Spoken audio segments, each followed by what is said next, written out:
Hello guys, నా పేరు Maitra. Back to my channel. ఇప్పుడు కరెంట్ మన ఛానల్ సబ్స్క్రైబ్ చేసుకోకపోతే ఇప్పుడే సబ్స్క్రైబ్ చేసుకోండి. పక్కనే ఉన్న బెల్ ఐకాన్ క్లిక్ చేసి ఆల్లో పెట్టుకోండి. నా ఫర్దర్స్ మిస్ అవ్వకుండా చూడొచ్చు. చాలా మంది చూస్తారు కానీ సబ్స్క్రైబ్ చేసుకోవట్లా.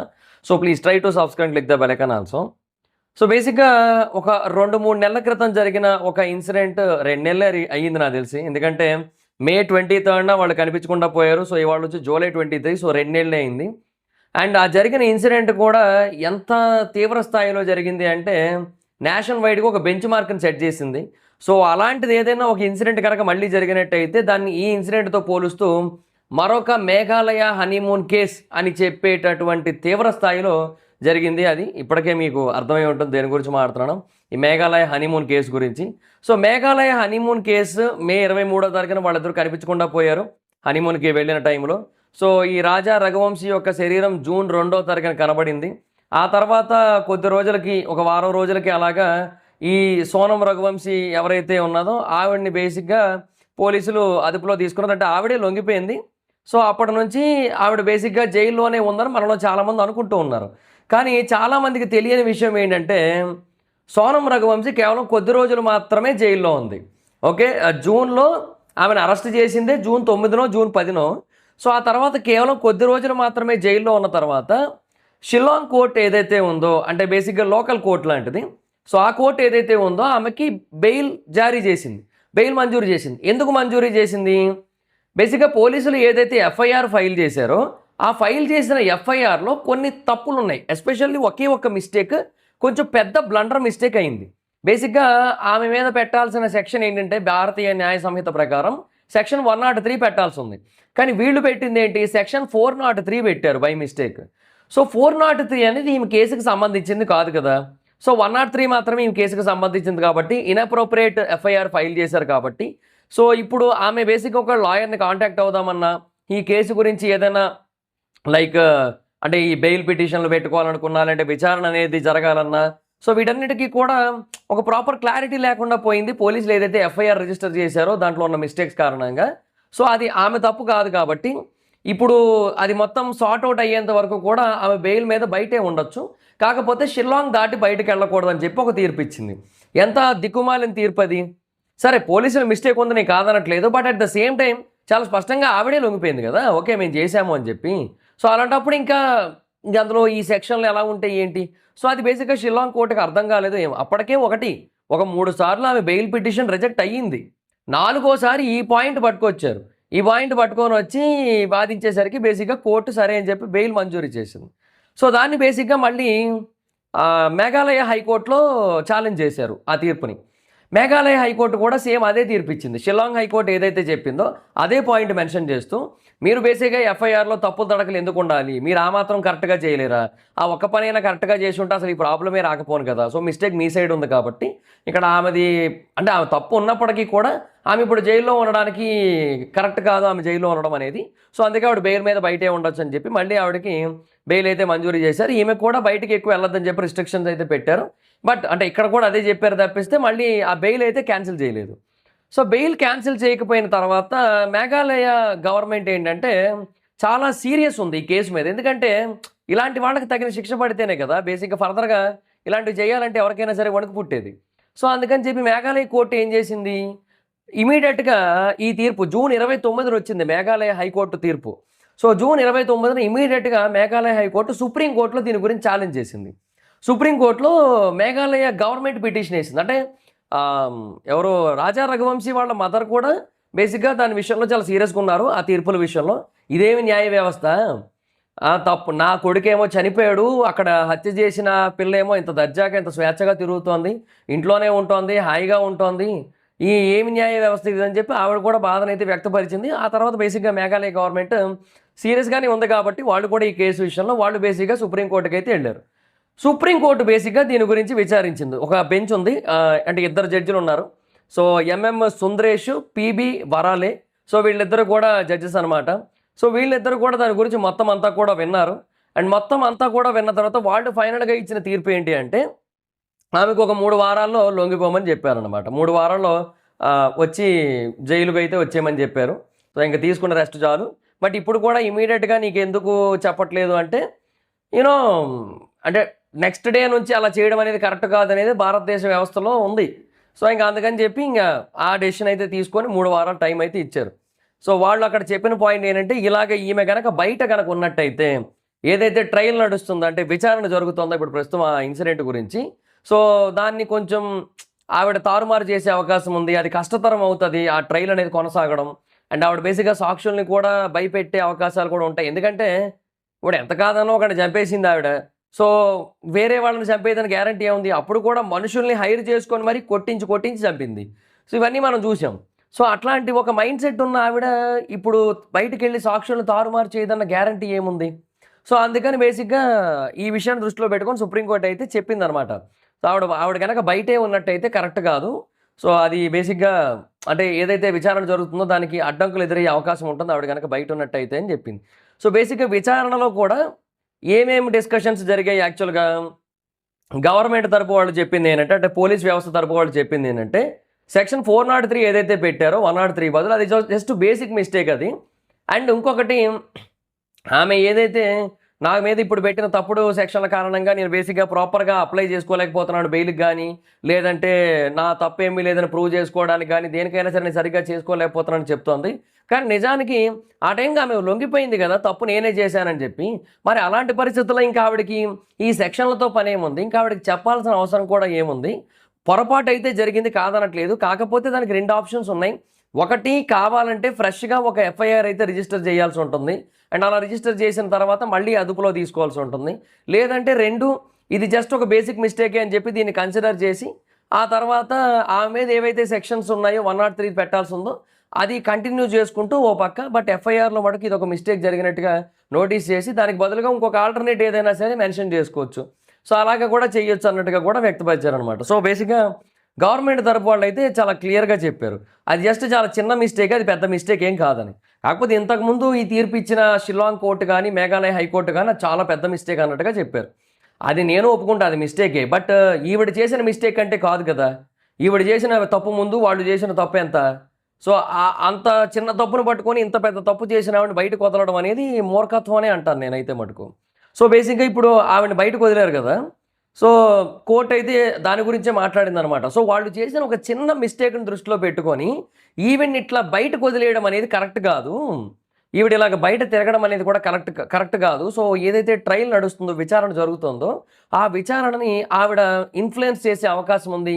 ఆవిడ సాక్షుల్ని ప్రభావితం చేసే అవకాశం కూడా ఉంది. సో ప్రాబ్లమ్ అవుతది. సో ఒకటి ఏంటంటే సింపుల్. ఇప్పుడు అరెస్ట్ అయిపోయి మీరు కావాలి అనుకుంటే ఆ తర్వాత మీరు బెయిల్‌కి పిటిషన్ పెట్టుకోండి. లేదంటే 2 మీరు ఒకవేళ అరెస్ట్ అవ్వను అన్నట్టయితే కొత్తగా మీ మీద ఛార్జ్ షీట్స్ ఇంకోటి ఫైల్ చేస్తారు. అప్పుడైనా సరే మిమ్మల్ని ఇమ్మీడియేట్‌గా అరెస్ట్ చేస్తారు. అప్పుడు మళ్ళీ మీరు ఫ్రెష్‌గా బెయిల్ పిటిషన్‌లు అవి పెట్టుకోవచ్చు. ఏం చేస్తారో మీ ఇష్టం, ఆప్షన్స్ మీకే ఇచ్చేస్తున్నాం అని చెప్పి కోర్ట్ అయితే చెప్పింది. సో అంటే వాళ్ళ తరపున న్యాయవాది ఉంటారు కదా! సో వాళ్ళకైతే చెప్పిందనమాట. చెప్పి మీరు వాళ్ళని కనుక్కోండి. వాళ్ళు ఏం చేస్తారో డిసైడ్ అవ్వమనండి. వచ్చి ఒకవేళ లొంగిపోతాము అన్నట్టయితే లొంగిపోమనండి. సో బేసిక్‌గా ఇప్పటివరకు ఏదైతే ఛార్జ్ షీట్ ఫైల్ అయిందో దాని ఆధారంగా ఆవిడ మీద కేసు అయితే విచారణ కొనసాగుతది. తర్వాత ఒకవేళ లేదు వాళ్ళు లొంగిపోమన్నట్టయితే ఫ్రెష్‌గా ఓ ఛార్జ్ షీట్ అయితే ఫైల్ చేయించి ఆ తర్వాత అరెస్ట్ చేస్తారు. అలా అరెస్ట్ చేసినట్టయితే మళ్ళీ బెయిల్ పిటిషన్స్ మీరు ఫస్ట్ నుంచి షిల్లాంగ్ కోర్ట్ నుంచి మొదలు పెట్టుకుంటూ రావాల్సి ఉంటది. ఈసారి షిల్లాంగ్ కోర్ట్ కూడా మీకు అనుకూలంగా ఇవ్వడానికి ఏమి ఉండదు కదా! ఇప్పుడు వాళ్ళైనా అనుకూలంగా ఎందుకు ఇచ్చారు? వీళ్ళ మిస్టేక్ ఉంది కాబట్టి. నెక్స్ట్ టైమ్ ఆ మిస్టేక్ రిపీట్ చేయరు కదా! సో ఆ పాయింట్ సుప్రీం కోర్ట్ కూడా మెన్షన్ చేసింది. సో అది ఎర్లియర్ బెయిల్ పిటిషన్స్ కూడా 3 సార్లు రిజెక్ట్ అయింది మీరు గమనించినట్టయితే. సో అప్పుడు బేసిక్‌గా ఈవిడ బయటకు వచ్చినట్టయితే ఎవిడెన్స్‌ని ట్యాంపర్ చేయొచ్చు. సో ఎవరైతే పీపుల్ ఇన్వాల్వ్ అయ్యి ఉన్నారో దాంట్లో వాళ్ళని భయపెట్టి, మభ్యపెట్టే అవకాశాలు ఉన్నాయి. సో అవన్నీ ఉన్నాయి కాబట్టి మొదట 3 సార్లు బెయిల్ పిటిషన్ రిజెక్ట్ అయింది. సో ఇప్పుడు పోలీసులు చేసిన ఒక చిన్న తప్పు కారణంగా ఆవిడని బయటకు వదిలేసినట్టయితే అప్పుడు మాత్రం ఆవిడ అలా చేయదని గ్యారంటీ ఏముందని చెప్పి జడ్జెస్ అయితే క్వెషన్ చేశారు. ఎస్పెషల్లీ సుందరేష్. సో ఆయనైతే క్వెషన్ చేశారనమాట.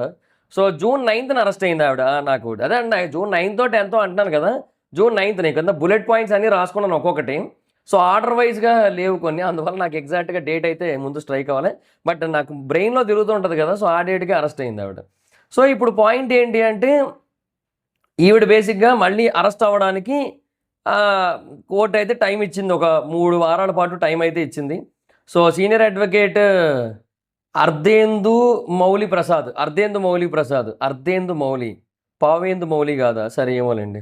మౌలి అంటే మన మౌలి టాక్స్ గుర్తొస్తున్నాడు. సరే వాటెవర్ ఇట్ ఈస్. సో బేసిక్‌గా ఆయన ఏమంటాడంటే స్టేట్ గవర్నమెంట్ బేసిక్‌గా కావాలని ఈ కేసులో కొంచెం ఎక్కువ ఇన్వాల్వ్‌మెంట్ చూపిస్తుందన్న ఫీలింగ్ కలుగుతుందని కూడా ఆయన అభిప్రాయపడుతున్నాడు. అండ్ ఇంకొకటి ఇప్పుడు ఈ ఎంటైర్ కేస్ ఏదైతే ఉందో ఆ కేసుకి సంబంధించిన ట్రైల్‌కి చాలా టైం పట్టేలాగా ఉంది. సో, అప్పుడు నా క్లయింట్ పరిస్థితి ఏంటి? ఇప్పుడు కేసు ఆల్రెడీ సుప్రీం కోర్ట్ వరకు కూడా వచ్చేసింది కదా! సో, ఇదే ఇంక టాప్ కోర్టు. సో, దీనిపైన ఇంకేమీ లేవు కదా! సో, మళ్ళీ బెయిల్ పిటిషన్ పెట్టుకోవాలంటే ఎలాగా? ఒకవేళ ట్రైల్ గనక అలా కొనసాగుతూ ఉన్నట్టయితే, ఎన్నో ఏళ్ల పాటు కొనసాగుతున్నట్టయితే ఏంటి పరిస్థితి అన్నట్టుగా ఆయన ముందు అంటే కోర్టులోకెళ్ళే ముందు కూడా చెప్పారు. అండ్ కోర్టులోకెళ్ళిన తర్వాత కూడా ఆయన అదే వాదించిన తర్వాత సుప్రీం కోర్ట్ ఏం చెప్పిందంటే, ఇప్పుడు బేసిక్‌గా 3 వారాల తర్వాత ఆవిడనొచ్చి సరెండర్ అయిపోమని చెప్పండి. సరెండర్ అయిపోయిన తర్వాత కోర్టు పోలీసులు ట్రయల్ కంటిన్యూ చేస్తారు. అంటే విచారణ కంటిన్యూ చేస్తారు. విచారణ 6 నెలల పాటు కంటిన్యూ అవ్వడానికి అవకాశం ఇస్తున్నాం మేము. ఈ 6 నెలల పాటు విచారణ జరిగిన తర్వాత కూడా పోలీసులు ఫైనల్ రిపోర్ట్‌ని గనక ఇవ్వలేకపోయినట్టయితే, అప్పుడు బేసిక్‌గా మళ్ళీ బెయిల్ పిటిషన్ పెట్టుకోవడానికి అర్హత వస్తది. అది మేము తీర్పిస్తున్నాం. సో, అప్పుడు మీరు కావాలంటే ఫ్రెష్‌గా మళ్ళీ బెయిల్ పిటిషన్ పెట్టుకోవచ్చు. ఇప్పటి వరకు ఏవైతే రిజెక్టెడ్ బెయిల్స్ లేదంటే అప్రూవ్డ్ బెయిల్స్ ఏవైతే ఉన్నాయో అవేవి కూడా ఇంక వర్తించవు. అవేవి కూడా కౌంట్‌లోకి రావు. సో, అప్పటి నుంచి మీకు ఫ్రెష్‌గా కొత్తగా అప్పీల్ చేసుకోవడానికి ఒక అవకాశం అయితే వస్తది మీకు. సో, అలా అప్పీల్ చేసుకోవచ్చని చెప్పింది. సో, ఇప్పుడు కూడా బేసిక్‌గా ఒకవేళ పోలీసుల విచారణ గనక 6 నెలల్లో ఫినిష్ కాకపోయినట్టయితే ఇప్పుడు ఆవిడ 3 వారాల తర్వాత సరెండర్ అవుతది గదా! అవుతదో లేదో తెలీదబ్బా మనకి. ఎందుకంటే ఇప్పటికి ఒక పాయింట్ ఉంది. 3 వారాల తర్వాత కూడా సడెన్‌గా ఆవిడకు హెల్త్ బాలేదని చెప్పి హాస్పిటల్‌లో ట్రీట్మెంట్‌కి తీసుకెళ్ళొచ్చు. అలా జరుగుతది. ఎందుకంటే చాలా చోట్ల చూస్తున్నాం కదా మనం. సో, ఎంతోమంది బేసిక్‌గా అరెస్ట్ అయ్యే టైంకే హెల్త్ ఇష్యూస్ వస్తాయి అందరికీ కూడా. ఎందుకంటే హెల్త్ ఇష్యూస్ మెన్షన్ చేయమంటారు. ఎందుకంటే హెల్త్ ఇష్యూస్ మెన్షన్ చేస్తే ఆ రీజన్ చెప్పి బేసిక్‌గా బెయిల్ తెచ్చుకోవడమో లేదంటే స్పెషల్‌గా అప్రూవల్స్ తెచ్చుకోవడము అంటే లైక్ ఇంటి దగ్గరే ఉండడానికి, హౌస్ అరెస్ట్ అవ్వడానికి ఇలాంటి వాటికి. సో, ఇవన్నీ కూడా చేస్తారనమాట. సో, ఇప్పుడు కూడా నాకు ఒక డౌట్ ఏంటంటే ఆవిడకో 3 వారాలు టైం ఇచ్చారు. ఆ 3 వారాల తర్వాత కూడా నాకు తెలిసి ఆవిడ సార్ నాకు సడెన్‌గా జ్వరం వచ్చింది సార్. నా భర్త గుర్తొచ్చాడు సార్. రాజా రఘువంశీ నా కల్లోకొచ్చి నా పీక పట్టుకొని ఎందుకే నన్ను చంపావన్నాడు సార్. దెబ్బకి నాకు జ్వరం వచ్చింది సార్. సార్ అయ్యో! Sorry sir. అదే ఎందుకు నన్ను చంపకుండా వదిలేసావు అన్నాడు సార్. దీన్ని దొరికిపోయాను నేను. అయ్యయ్యో! ఫ్లోలో చెప్పేసాను అనుకుంటుంటది. సో, బేసిక్‌గా అలాగేదో చెప్పి జ్వరమనో లేదంటే ఒంట్లో బాలేదనో లేదంటే ఆ టైంకి కావాలని ఏదో అరటిపండు తొక్క మీదో, కొబ్బరి నూనె మీదో కాలేసి జారిపోయి నడువిరగొట్టుకున్నా ఆశ్చర్యపోనక్కర్లా. ఎందుకంటే అలా గనక చేశారనుకోండి జైల్లో ఉండక్కర్లే. హాస్పిటల్ బెడ్ మీద హాయిగా పడుకోవచ్చు. ఎవడు ఆపుతాడు హాస్పిటల్‌లో ఉంటే. బేసిక్ విచారణ ఏదో చేస్తారు. ఆవిడ ఫోన్‌లో మొత్తం హ్యాండిల్ చేయగలదేమోగా మనకేటి తెలుసు ఇప్పుడు. ఎందుకంటే రౌడీలనే హ్యాండిల్ చేసిన ఆవిడ ఇప్పుడు విట్‌నెస్‌లని హ్యాండిల్ చేయలేదా? కాకపోతే ఒకటి సుమారుగా 50 మంది విట్‌నెస్‌లు ఉన్నారంట ఈ కేసులో. సో, వాళ్ళందరినీ కూడా ఎగ్జామిన్ చేయడానికి టైం పడుతోంది. సో, వాళ్ళందరినీ ఫస్ట్ ఈవిడ ట్రాక్ చేసి కొంచెం మ్యానిపులేట్ చేయాలి కదా అన్న పాయింట్ కూడా ఉంది. దానికి టైం పడతది. సో, ఈవిడకి ఎక్కువ టైం ఇయ్యకూడదు బయట ఉండడానికి అన్న మాట ఉందన్నమాట. సో, అలా మొత్తానికైతే ఆవిడనైతే రామమ్మ, మహాలక్ష్మి, శ్రీకృష్ణ జన్మస్థానానికి అన్నారనమాట. సో, ఏమో మరి చూద్దాం మరి ఆవిడ ఏమంటదో మరి ఇంకా. సో, తన క్లయింట్ బేసిక్‌గా సరెండర్ అవ్వడానికి ఇష్టపడుతోంది, సిద్ధంగానే ఉందని చెప్పి ఆయనైతే చెప్తున్నాడు. కాకపోతే ఏంటంటే బేసిక్‌గా అంటే లైక్ ఎట్లా అంటే ఇది ఏదైతే మిస్టేక్ జరిగిందో ఆ మిస్టేక్‌ని రెక్టిఫై చేస్తే నా క్లయింట్ సరెండర్ అవ్వడానికి సిద్ధంగా ఉందని చెప్పి ఆయన చెప్తుంటే కోర్ట్ ఒకటే అంది. మీ ఇష్టం ఇప్పుడు మీరు సరెండర్ అవుతారా? సరెండర్ అవ్వండి. లేదంటే ఏముంది కొత్తగా మళ్ళీ ఎఫ్ఐఆర్ ఫైల్ చేసేలా చేసి మళ్ళీ రీఅరెస్ట్ చేస్తాం అంటారు. ఎలాగా చేసిన ఏమంటారు ఇన్వెస్టిగేషన్ విచారణ అంతా యాజ్ ఇట్ ఈజ్ ఉంటది కదా! ఆ డేటా ఎటు పోదు కదా! దాన్ని తీసుకొచ్చి దీంట్లోకి ఏసేస్తారు. దాని మీద ఎఫ్ఐఆర్ నెంబర్ మార్చేస్తారు మహా అయితే. అంతే కదా! సో, కోర్టు ఇండైరెక్ట్‌గా ఇదే చెప్పింది. సో, అందుకని ఇంకా మీ ఇష్టం మీరే ఆలోచించుకోండి అని చెప్పారనమాట. సో, ఇప్పుడు ప్రెజెంట్ అయితే వాళ్ళు డిసైడింగ్ స్టేజ్‌లో ఉన్నారు. ఓకే. ఏం చేద్దాం? సరెండర్ అయిపోదామా? సరెండర్ అయితే ఓకే. 3 వారాల తర్వాత వెళ్ళిపోవాలి. లేదంటే అప్పుడు కూడా ఇంకొక ఆప్షన్ ఉంది. ఈళ్ళకి హెల్త్ బాలేదని చెప్పి ఇంకొంచెం సాగదీయొచ్చు, లేగ చేయొచ్చు. లేదు అంటే ఆ తర్వాత బేసిక్‌గా మేము సరెండర్ అవ్వాలనుకోవట్లేదు. మీరు ఫ్రెష్‌గా ఎఫ్ఐఆర్ ఫైల్ చేసుకోండి అని చెప్పొచ్చు.